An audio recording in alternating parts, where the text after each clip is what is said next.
করতে হয়। তাহলে এই স্টেপ থেকে তোমাকে কাউন্ট করতে হবে তোমার জীবনের লক্ষ্য কি, তুমি কোনটা চাও, তুমি কি চাও।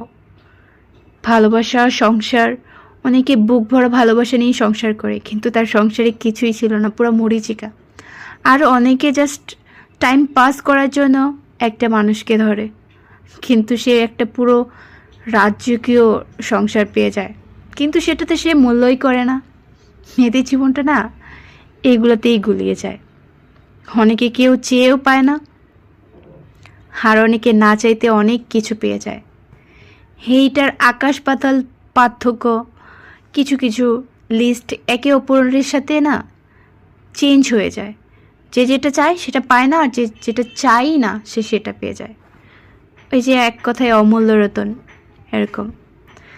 তবে নিজেকে ওইভাবে বলতে, নিজেকে নিজের মতো করে গড়ে তোলো, নিজেকে ভালোবাসো, নিজেকে যত্ন করো, এতটা যত্ন করো যে তোমাকে ছেড়ে যাওয়া তো দূর কি বাদ, তোমার পিছন পিছন ঘুরেও তার জুতা ক্ষয় করে ফেলবে।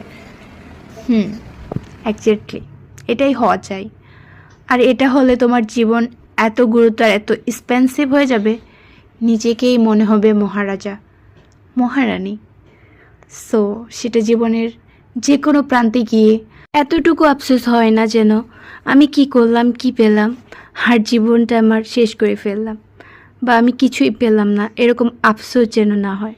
যখন যেটা মনে হচ্ছে, যেটা খেতে ইচ্ছে করছে, যেখানে ঘুরতে ইচ্ছে করতেছে, আর যাকে প্রাধান্য এবং ভালোবাসার কথা বলতে ইচ্ছে করতেছে, বলে দাও। এটাই সুযোগ, আর তখনই সময়, তখনই রাইট টাইম। এরকমই হওয়া উচিত প্রত্যেকের জীবনে। তোমার জীবনের গল্প শেয়ার করতে চাইলে নক করো আমাকে। Bye, tata.